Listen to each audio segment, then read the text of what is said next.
Okay, let's hit the live here on IG.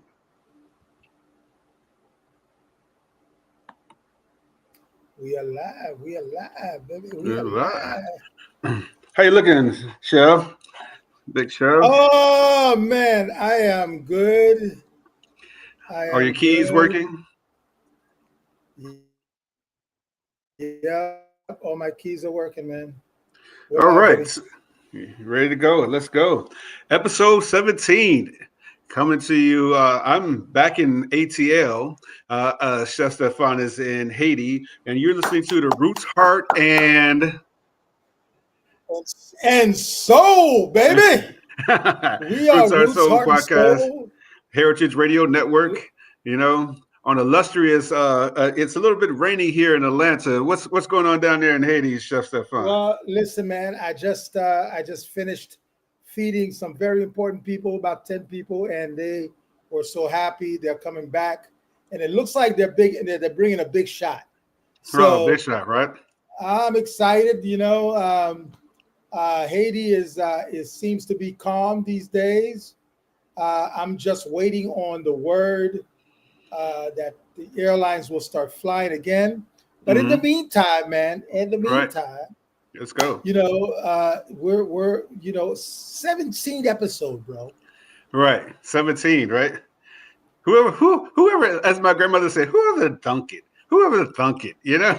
I'm 17 in, serious, man. you know? 17 episode, and I have to say, Yeah, what an exciting season one that we have had with absolutely. some of the most amazing people, not just talents, but Right. people, People. quality people. Right. Well, I already got my glass. I'm gonna toast you on that one. Episode 17. This is the last show of the. Oh, you got one too. All right. I Last got year, one too, baby. last show of the season. And what a treat to close the season with such an iconic chef, Yeah. somebody who we have high regards for, Right. Chef Keith Rhodes. I had the pleasure Right. of meeting him for the first time at the Bay Haven Food and Wine Festival, Right. um, and he gave me one of those hugs Right. that felt like we knew each other for 25 years, man. I mean, shout out for Bay Haven. Shout out to Gregory and Sabrina Collier. Gregory was on, Roots Heart Soul in season one. I mean, and just the Bay Haven. I mean, the whole vibe was there. You're talking about culture. And Keith Rose is going to join us momentarily here. But you talk about culture. And let me even digress a little bit from culture. Let's talk about safe space. It was a safe space to Absolutely. cook in, to express your ideas, to be who you are, and also to challenge yourself to be better because the competition was so high. At Bay Haven, this year. And the one thing I don't think that we talk about enough as chefs is like, the competition that we have amongst the other, even friendly or formidable opponents, But I'm gonna be very honest with you. Yeah. It didn't feel like a competition, but what it felt like Hmm. was when I see chefs like you, chefs like Keith Rose, all these chef Gregory Collier, Right. Matthew Rayford, Tia Right. Rayford, Right. um, the quality of and the level of chefs that were there at the Bay Haven Food Festival. You know what it does to me? What it does for me? What? I It want to hear it this. it motivates me as a chef to get better, Correct. I, because I, I agree with because that. because what I get from you guys is motivation. And the love for each other. And that's one of the things that we had this conversation with Tony Tipton.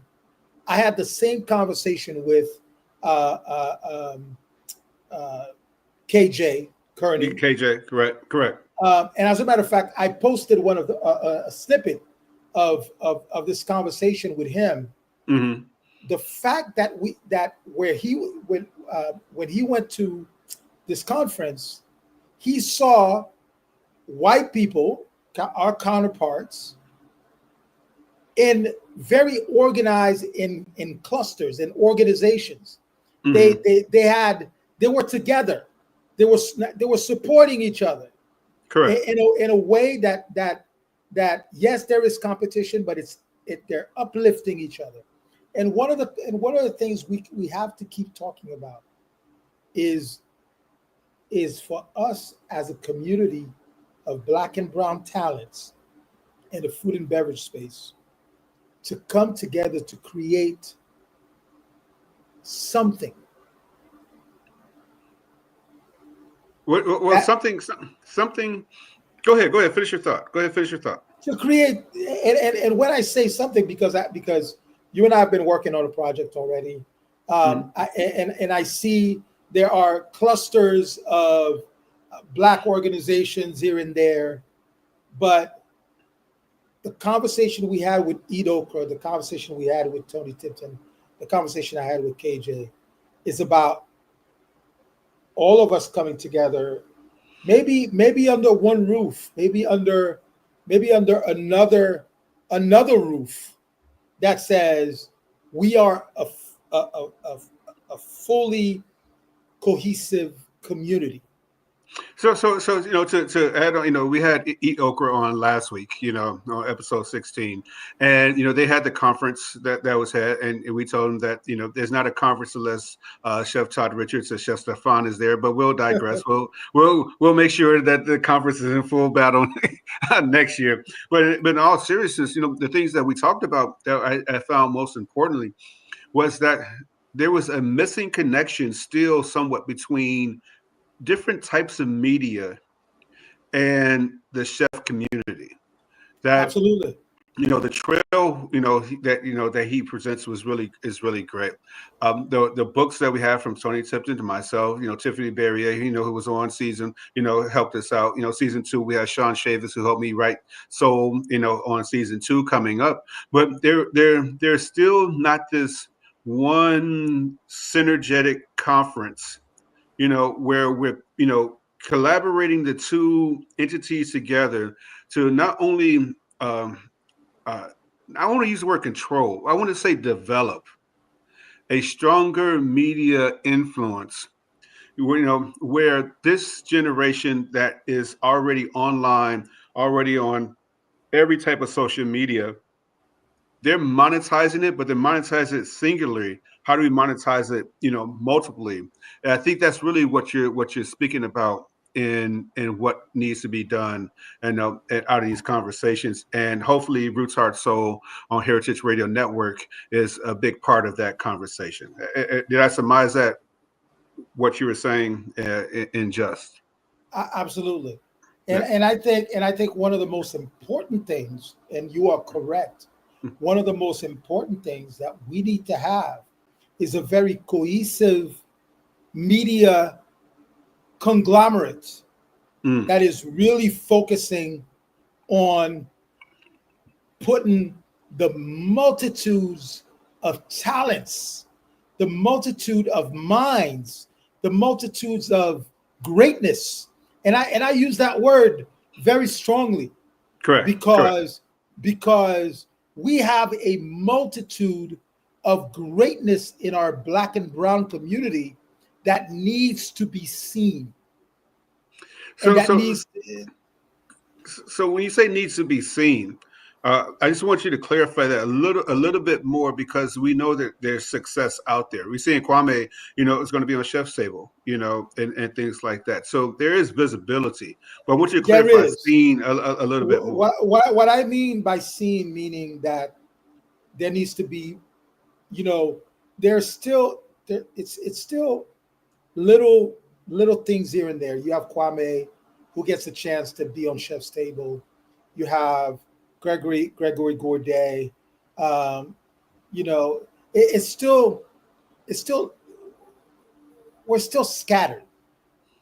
So when you look at that format for Netflix, though, we also had Steven Satterfield, with High on the Hog, Mashama was one of the first on Chef's Table, and things like that.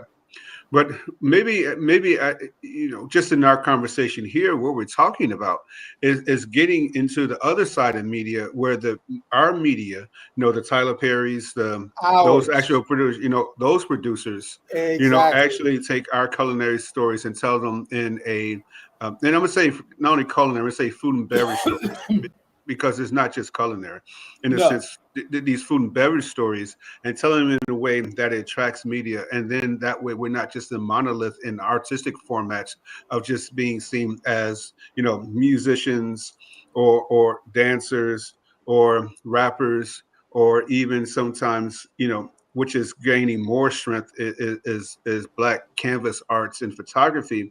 That culinary is not just a, pinch of this, pinch of that, just in the essence of what soul food might be seen in the vernacular, that we have this esoterical value that we know how to talk to the earth, that there's more science to it. I think that's what you're gathering. I think you have said it in a very beautiful way. Exactly. So we need to have the type of media that is just like us, by us, that is putting together amazing stories of amazing people that we have in this black and brown community in the food and beverage space. Because just what we've had so far on Roots Heart and Soul. Um, you know, we've had Vicherie, we've Yeah. had we've Well, had Tony Cuisine Noir, Fisher. who's media as well. Yeah. Absolutely. And so we've had quite a few writers on our platform Hmm. this season. Um, Marisol, Yeah. who talks about the stories of the Latin community. Hmm. Um, and Tony says she's not a chef, and Marisol says she's not a chef, but they have the ability to help us, not only on what they're doing, but to help us tell the food stories, on from our perspective. So I think That's what great.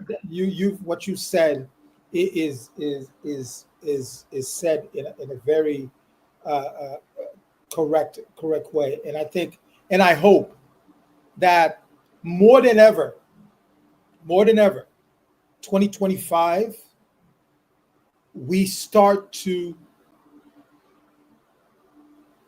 we start to do this.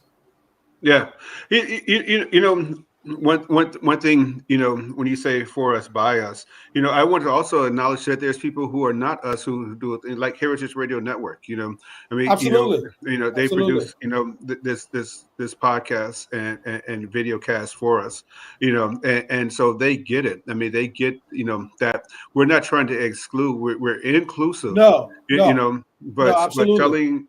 But putting, this story in the forefront, so that it's more acceptable to people. And then also, the economics of it, where people are actually striving in this, moving forward. absolutely, Yeah. absolutely, absolutely. Yes, we're not trying to be exclusive at all. And as a Mhm. matter of fact, when we can find people, when we can find our counterparts, like Heritage Radio Network, who takes on a project like ours, or like Roots and Soul podcast, and brings it to life the way we've been able to do the last 17 episodes. We're filled with gratitude. So Absolutely, absolutely. I think that's what we need to do. And I'm going to tell you, I'm excited about um, the next season. I can tell you already, we Right. have we have 2 months already filled, January and February. March is That's crazy. March is already filling up. Um, we have, and believe me, the beauty of social media, Hmm. to be able to discover talents after talents after talents after talents. And, again, you were talking about media.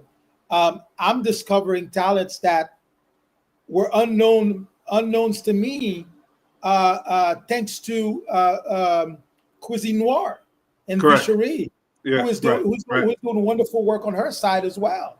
Hmm. So I think that's what's exciting me for season two, is the slew of amazing people, talents, and projects that is out there.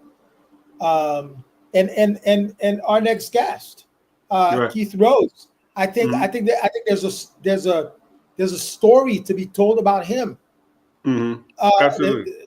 for everything that he's done for North Carolina, Yeah. for his space in this food and beverage world. I think you have certain people that I think their stories are absolutely inspiring and amazing, and they need to be put in the limelight of media today.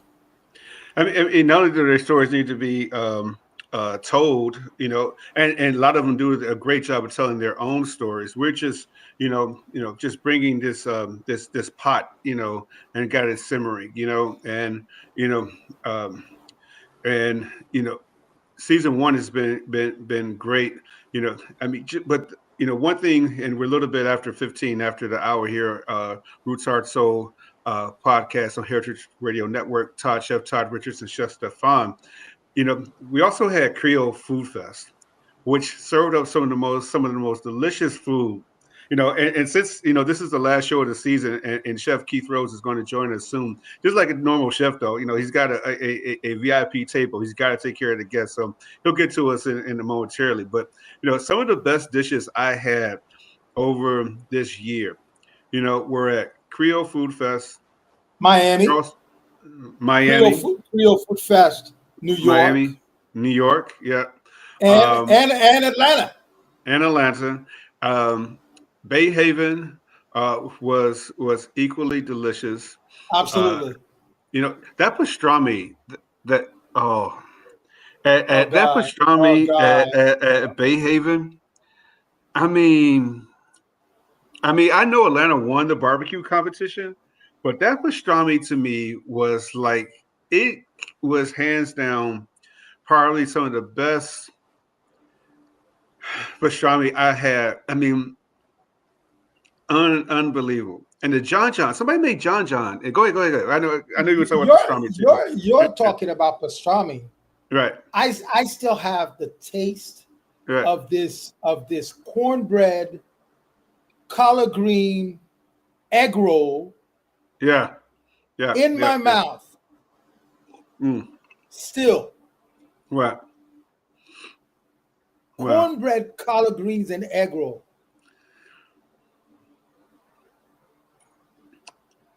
yeah, yeah. I mean, that pastrami it was from Soul and Smoke, Chicago. Um, Ah, in Atlanta. Now, New York. Let's talk about New York right quick, because you know me and New York have a different love affair that I you and think I, right. you and I, you know, put right? New York on its knees.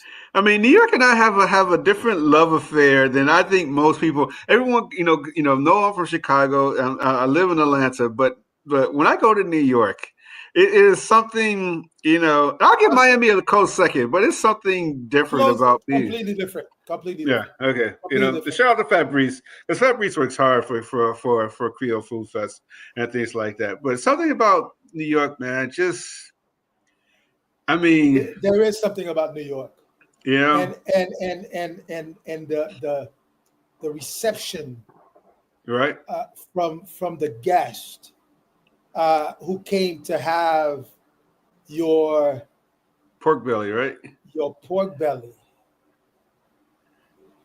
You, And you make it sound so sensual. You said pork belly. listen, man, listen. Let me tell you something. Right. Us, us, us, black people, and Right. I say this in the most beautiful way. Mm. We have a way of taking things that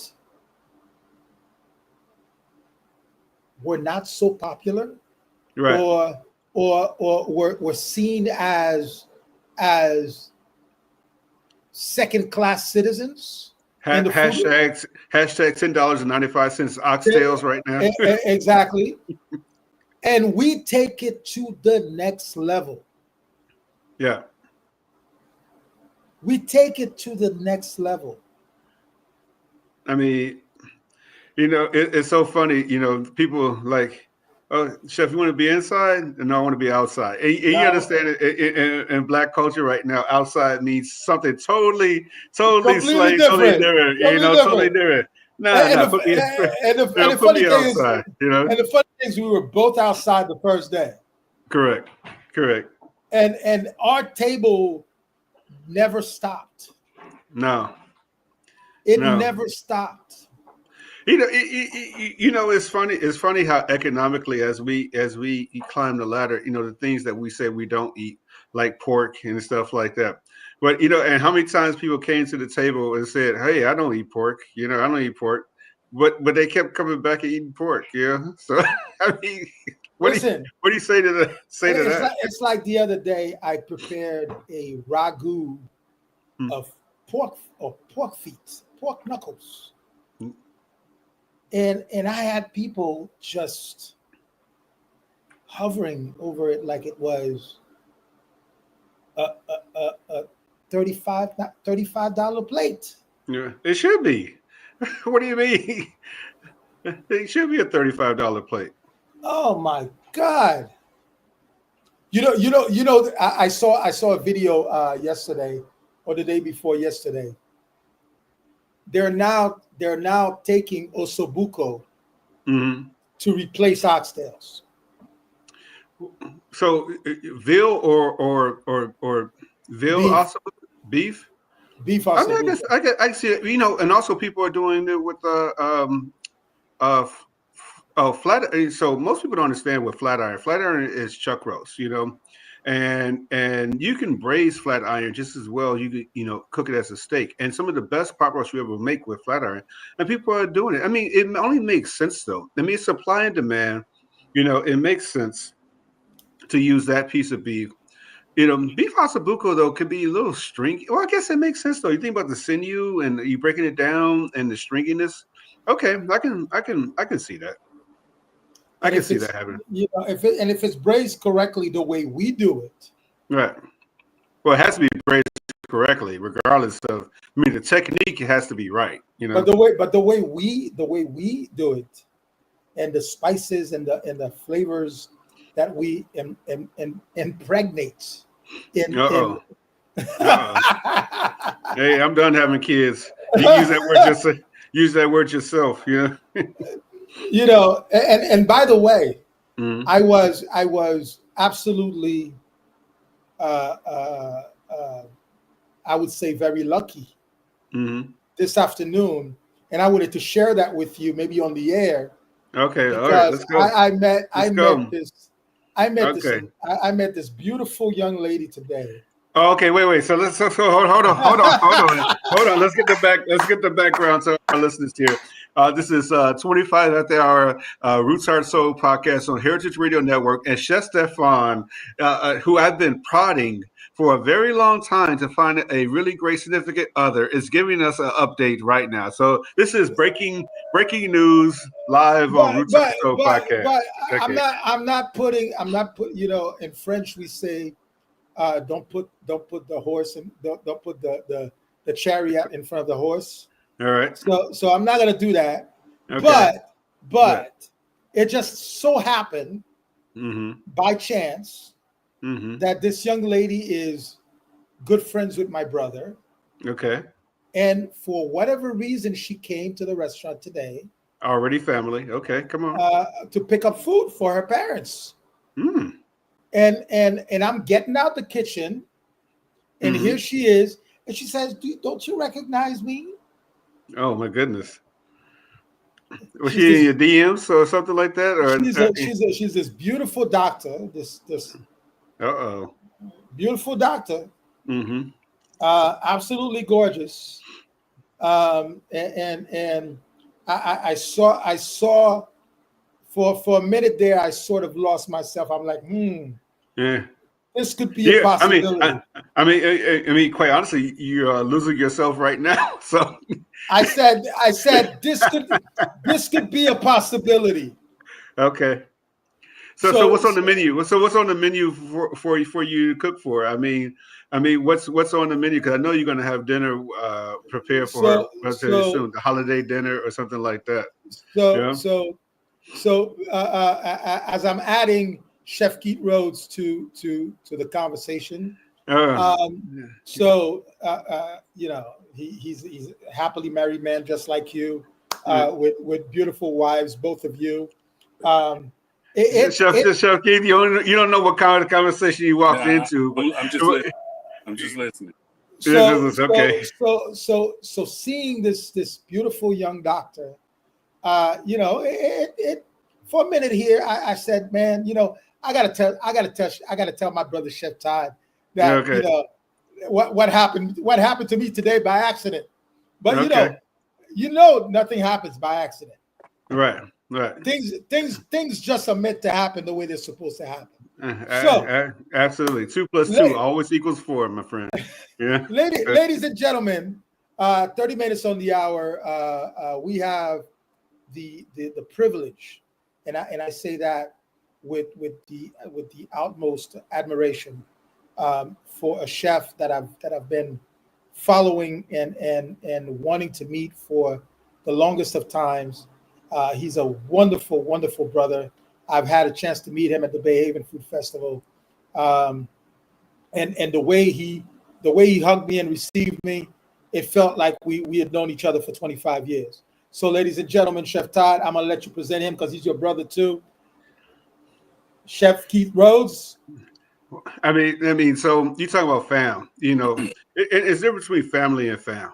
Like family is the people that you will go through war with, and kitchens sometimes can be that way. It's set up in the brigade system, but when you understand delicious food, you know, when you could walk into somebody's kitchen and just see the way people operate, they're going to serve delicious food. When you see them walk into a room and everyone turns and looks, it's like, and he goes and then stands by the stove. And then he walks into Bay Haven with a cooler, some oysters, some butter, Ooh, you those know, oysters, those yeah, oysters are still in my mouth. right? Those oysters are still in my Just mouth, light a man. grill, just light a grill, Let me you drink know, to the oysters. Let me drink to the do oysters. do I'm drinking about to the do about oysters. do about 2 hours of work, and then throw you the deuces. Like 'cause I've done it. To me, that's the hallmark of a great chef, and that's why I'm so. We're privileged to have our great friend Chef Keith Rhodes here on Roots Heart Soul podcast To close, on to close, season to, 1. to Yeah, close season one, our 17th Congratulations. episode, yeah. Congratulations. on Heritage Radio Network. Chef Keats, welcome to Roots, Heart, and Soul. Mm. Right on, man. Congratulations on everything, guys. I really admire what you do for the culture, both of you both. And, just I guess it's been a long time coming. You're right. Yeah. And, Mm. it's to be here with you guys and to sit in front of you guys with some of the folks that have preceded me in this position. So I'm glad to be here with you.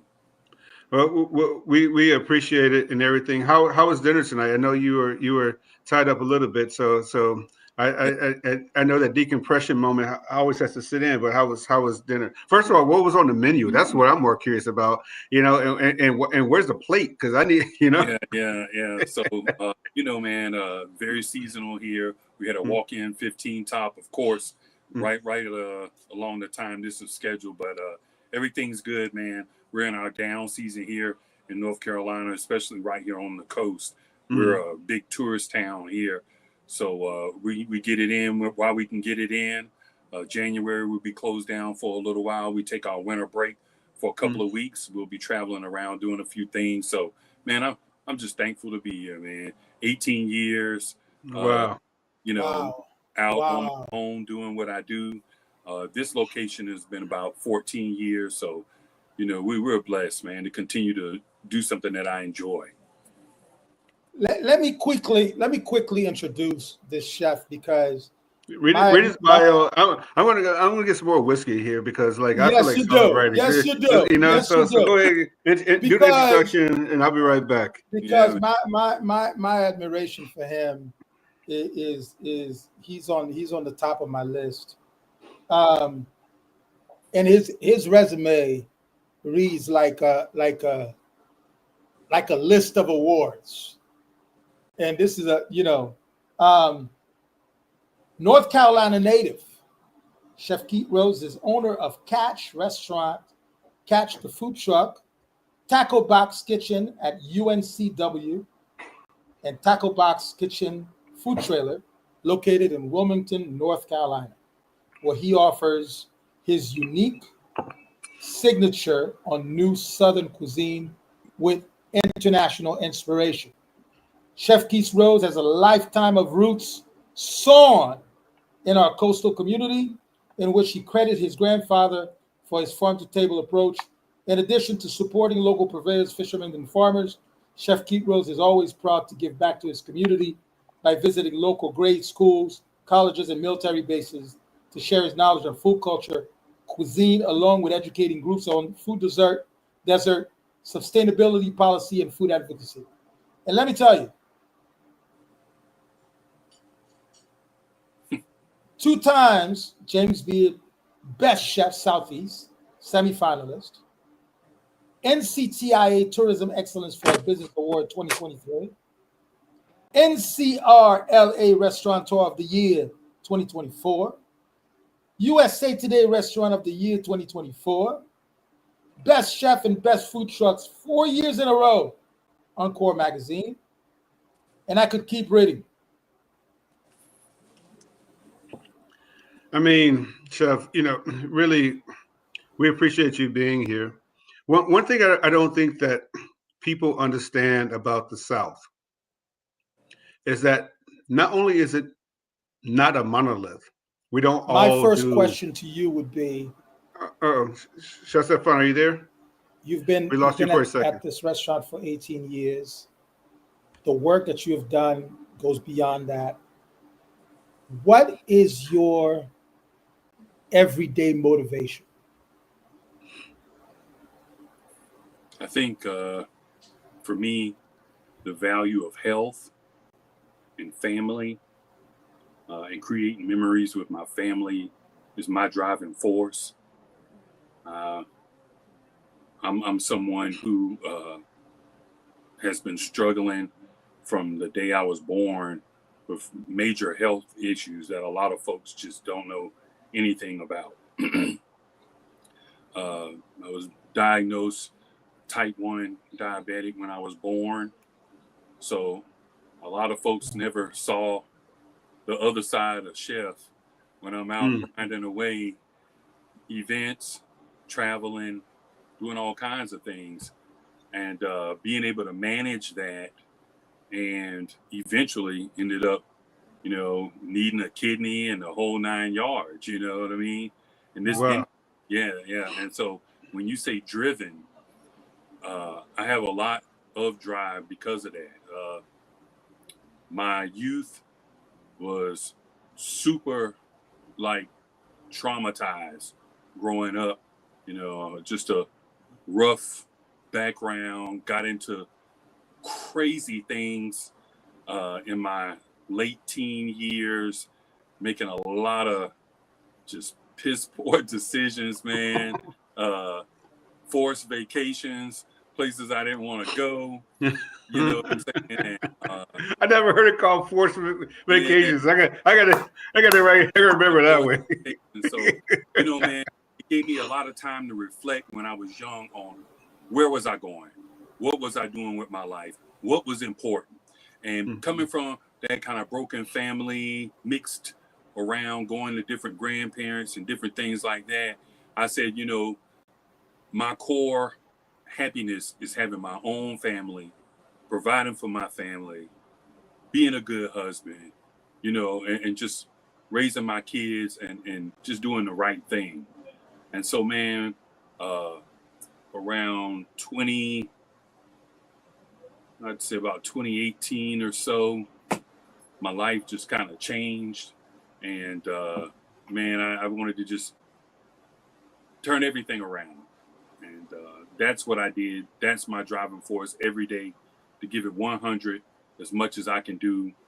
And also, I come to a strong realization that, when you're a young chef, you really want to make an imprint for yourself. I think that the evolution of my career was really about blessing and bringing other folks along with my travel as well. Wow. Because a lot of folks did that for me. They opened up those doors, gave me some keys that I wouldn't, Chef Todd, that I wouldn't have ever gotten access to, so there's just a lot of love there that inspires me to continue to do work beyond the kitchen as well. I'm humbled to share this with you as well. I was diagnosed with Addison disease, which is a deficiency in seminal glands, since I was 5 years old. Spent my teens pretty much in and out of hospitals. In 2009, at 37 years old, triple bypass. And now at 52, 3 years ago, I had lost the use of my legs. And it took a lot of will and mental fortitude to get back to being able to move again. And one of the motivations that I have most, and I say this with a lot of love, is my brother Todd. He's always telling me how much he's proud to see what I've been doing, even in the most difficult, physical situation. And to me, Chef, this is great motivation. This is to tell me that no matter what has happened to you, you don't let it become your Achilles heel. And thank you for sharing that. Yeah, absolutely. I mean, the thing is that for me, and I appreciate you guys, giving me, a shout out, but I don't do it. I don't do it for me. I do it for all of us. And the thing is that I try to provide people opportunity. Now what you do with it is up to you. But if you call me and say, "Can this happen? This happen?" Okay, I'll give you the opportunity to do so. And that's the only thing that any of us can ask. It's the only thing that any one of us can respond to, and it's the only thing that we can hold people accountable for. It's giving them the opportunity to do so. Nothing's promised, and quite honestly, that's what chefs are. We've always been the misfits, the castaways. The people that nobody wants. We go into the kitchen, we develop a familyhood, we develop a bond, we listen, we use all our senses in order to make delicious food. So that's something that that I don't want to be remiss with anyone to understand that cooking is not only a passion project, it's a labor project. It is a mental anguish project. And if we continue to uplift each other, it makes our lives a little bit easier because the next generation is coming after that. One thing that I really wanted to talk to you about, Chef, is that the monolith of what people think Black food is. And here you are in North Carolina, but you're on the coast. And coastal North Carolina food is way different than what Erica Council's family is making over there. Mm-hmm. In Chapel Hill in that area. Mm-hmm. Which is equally as delicious, but it's different. Mm-hmm. It's approached differently and everything like that. So, what is it about the coast? Why did you get to the coast, and why is that cuisine so uh, integral part of the South, and also why is it still misunderstood? Well, I think that the cuisine that we chose to promote here in Eastern North Carolina was something that I grew up around. Uh, one important backdrop note is I was raised a Seventh-day Adventist growing up. And so, what does that mean in the culinary world? It means that I was raised a vegetarian growing up. And so, I never decided Mm. to put a piece of meat in my mouth until I was probably in my early teens, let's say 13 or 14 ish, when I started getting that I want to be a chef bug. And so, Right, right. so my mindset had to grow beyond just what we were exposed to. My Hmm. grandparents were very holistic. My mother was a nurse, so shots of aloe vera juice in the morning. We ate a lot of processed vegetarian foods, fresh foods, uh, dry beans, and all that kind of thing. And so that was me young. Uh, Not to but say we might need to bring that diet back now. The yeah, way we're yeah. going, but So go ahead. Yeah. so my mother had passed away when we were 13 years old. And at that point, my father was just in the streets. We would go from paternal grandparents to maternal grandparents. Maternal was Seventh-day Adventist strong and hard, and my paternal were just regular AME Zion folks. They ate bacon, ham, and everything else In that's in between. that's in between. And so we got a mix of both things growing up. And I'll just say this, that growing up, I would go to the fish markets with my grandfather. There was no grouper and tuna and all those kind of things we cook in the restaurant at this point. Back Right. then, it was mullets, it was Mm. spots, it was Yeah. croakers, it was Yeah. fish like that we ate a lot. And you go in there, you get them head off, dressed down the back, wrapped in newspaper, take them home, fry them up, a pot of grits, sliced Hmm. tomatoes, pickled beets were always on the table. You I know, mean, thank you. yeah, Wait, can you say that one more time about yeah, pickle beets? Say that one more time. pickled beets and a mason jar full of hot peppers. That, that Man. that was on the table. And what? So I'll tell you. I'm not going to drift off on a lot of things, but my Southern Black experience, I had to realize, was not every Black experience. But that's okay though. I remember sharing this with a good friend of mine who's from Barbados. He was clueless to the Black American experience because he never went through racism and different things like we do here growing Mm. up in Barbados, And so I was a little bit different growing up. I couldn't relate to going out and eating fried chicken and having Whoppers, and things like that. If we went to Burger King, we got a Whopper with no meat. You, Mm. you, you know, Boy, well, you know what I mean? So yeah. fast forward, man. Fast forward, I'm like, I want to own my own restaurant one day. And so, we got the plan together, doing market assessment, kind of looking around, and I'm just beginning to get into the kitchen, working in these brigade systems, these kitchens, making demi glasses and all of these different things, that I had no exposure, and I almost kind of questioned it, and I was like, me growing up, I didn't eat gravies and just so many of these rich foods that I was being exposed to, for so long.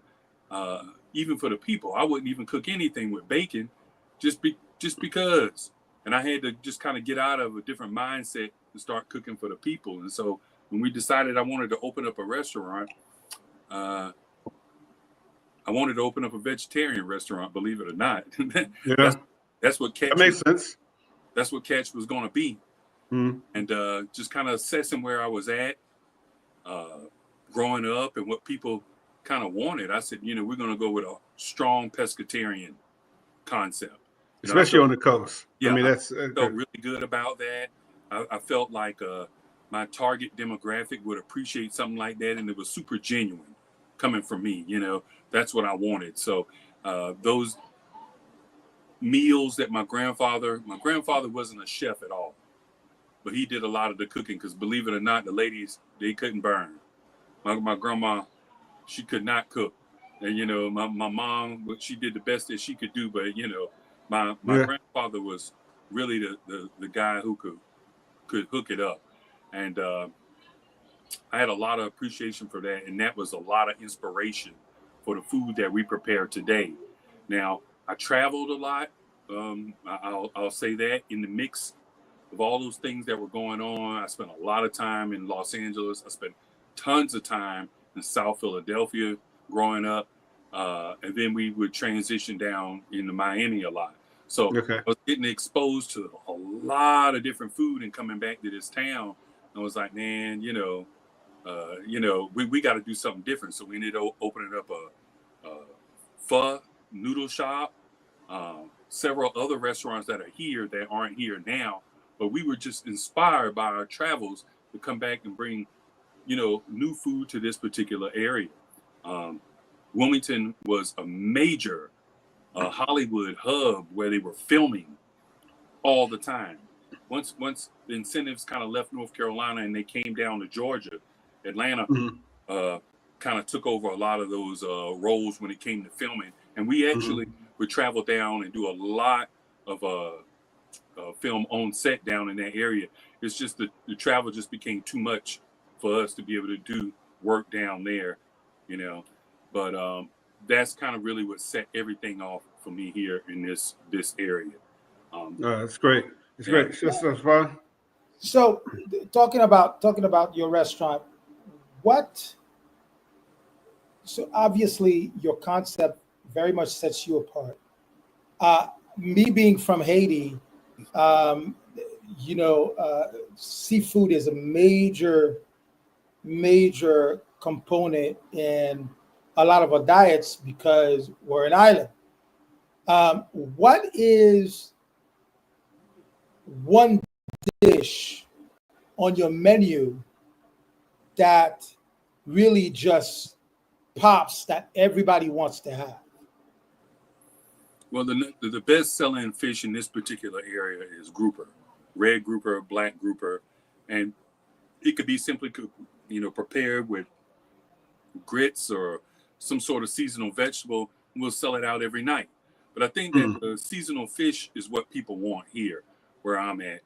Tonight, we've got speckled trout, red drum.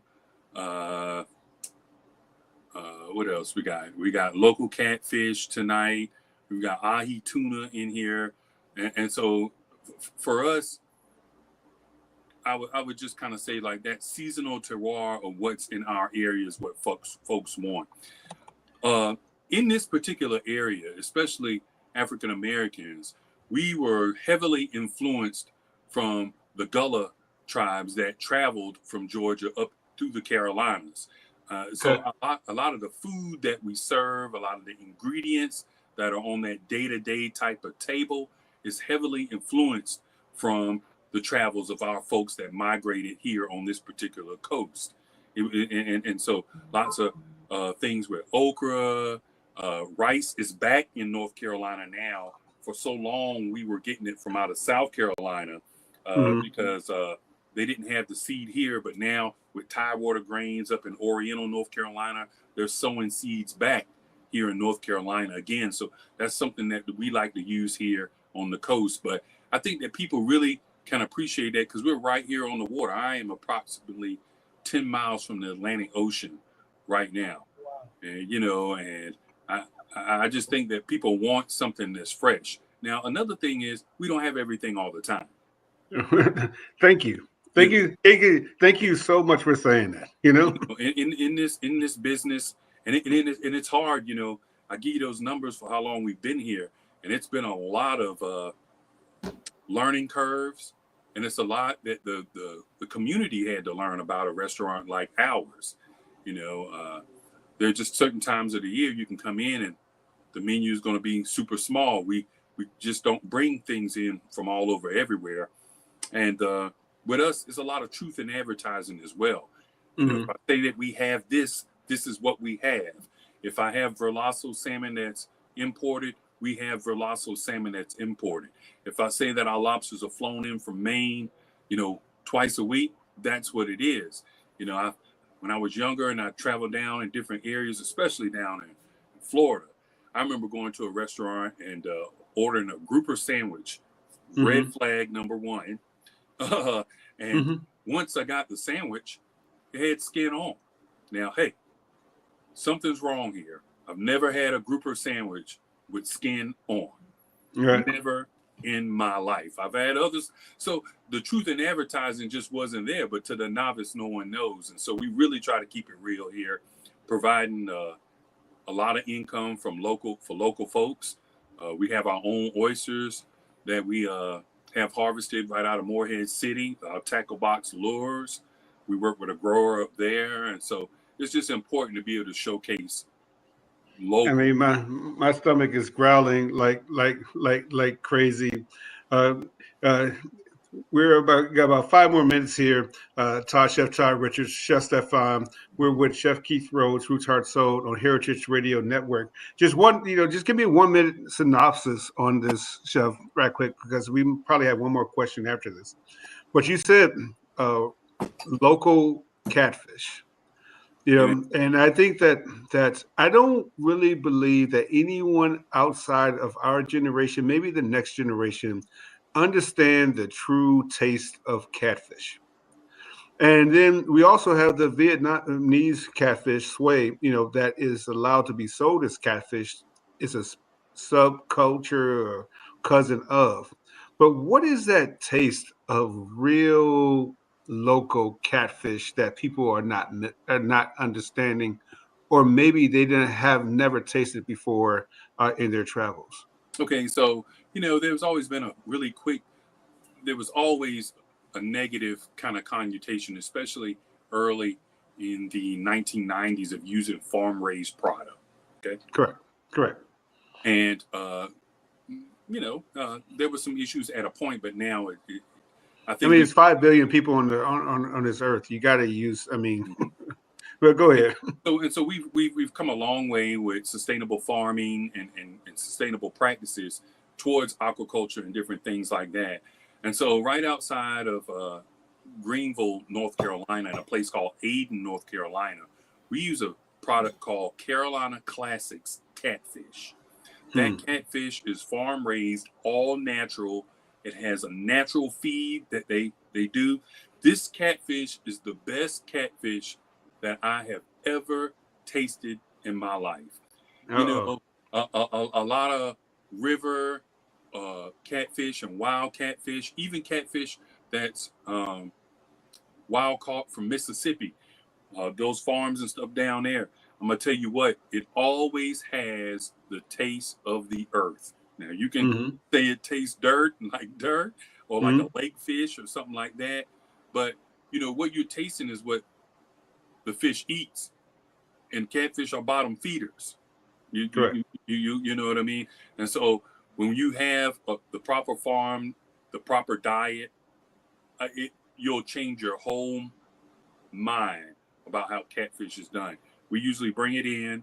We have a little saltwater brine that we brine it in, and then we fry it.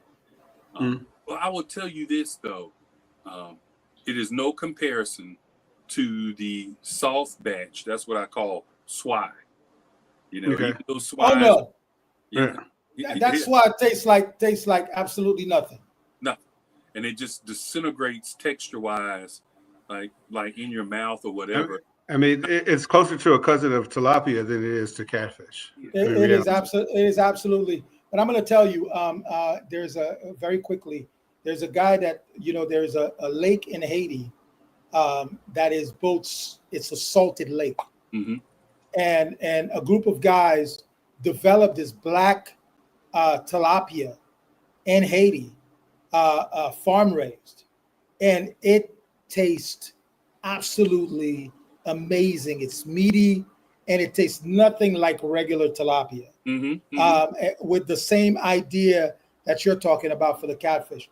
We're getting very close to the hour, but I wanted very quickly before we close, and we have to definitely invite Chef Keith back to the podcast. Chef Absolutely. Keith, I've noticed how much advocacy, giving back to the community, being involved in the community is important to you. If you could share very quickly, why is that so? And why is it important that all of us be more involved in our community? Well, I think that community involvement is the pillars of who we are as a people. In a time where things are just ever changing, morals, expectations, and different things like that, it's important that we are grounded and that we stand for something or we'll go for anything. And I think as the elders that we are, the OGs, it's important to us, the moves that we make mean something. People are always looking up to us. I'm not going to turn this into, my praise Chef Richards, but when Chef Richards was making moves, people was watching. I was like, oh man, this black chef has a restaurant in the airport. I've seen him. He wears his jacket. He's epitome of who I want to be. You know what I mean? Absolutely. It took so much discipline to be able to do this. It takes balls to be able to make moves like this. It takes heart to be able to serve hundreds of thousands of people a year. You know what I mean? So people are watching you. And I think that he was a man that moved with integrity. I want to be known for that. At the end of the day, when Chef Keith is gone, I don't want to be, oh man, he was a fabulous cook. There's got to be more than that. Absolutely. So the carbon footprint has got to be something different than that. And that's what I'm hoping to leave in my legacy, in my interactions with folks, and just being in this community like Roots, Heart, Soul. So, Chef, very quickly, where can our community, people that are listening to us, people that are following us, where can they find you? Where can they connect with you? Oh, wait, Stephan. Wait, let's tell the truth now. Let's tell the truth now. If you want to find Chef Keith Rhodes, you better find his wife, because she's right. I am telling you that finding his wife and connecting with his wife was probably the best damn connection ever. Right? You might as well be talking to yourself. You wow for that. Yeah. No, that's the truth. That is the absolute truth. Was probably the best connection ever. But Chef, share with us your Instagram, obviously, Facebook. Let us know where we can follow you and continue to admire the work that you've been doing, and hopefully next year. And I got to talk to Angela. Obviously, we got to get you and Chef Todd together, not only for the book tour, but to really do something together. I would love to be in this audience watching you two at work. Right on. So Chef Keith Rhodes on Facebook, ONEBADCHEF 910 on Instagram, One Bad Chef 910. I'm gonna tell you what, it's absolutely been an honor to be with you guys. I really appreciate your patience. This has been a long time coming. I love you guys. I love the work that you guys are doing. I wish continued blessings on what you guys are doing with season 2. I'm looking forward to it next year and linking up with you guys in the new year. And again, many blessings. Thank you so much for the opportunity. This is closeout of season 1, episode 17. 17. It closes out the year for us. We are so enthralled and thrilled to have a legacy of chefs join us. Chef Keith Rhodes, we appreciate you closing out the season for us. Stephan, take us out of here, my friend. Ladies and gentlemen, Chef Todd and I want to thank you for letting us come to your home and sharing the stories of Black and Brown excellency. I'm not even going to say talent, excellency. And we are proud that the book Roots, Heart, and Soul, written by Chef Todd and Amy Condon, inspired this podcast. And I hope that every single one of you, for the Christmas or the holidays that is coming, that you have this book in your library. I know. It is an absolutely amazing book that celebrates the cuisine of the African diaspora. Right. So I urge you to make sure that you go to Amazon or wherever you support black owned bookstores and buy this book. And plus, I am privileged to be not only one of the people that worked on the book with Chef Todd, but I'm in the book. So that's also a blessing and a gift that my brother has given me. So thank you for joining us on season 1 of Roots, Heart, and Soul. And we wish you a happy holidays. God bless. And we will see you in January, same channel, same time, for season 2 of Roots, Heart, and Soul. You're listening to Roots, Heart, and Soul on Heritage Radio Network. So, right on.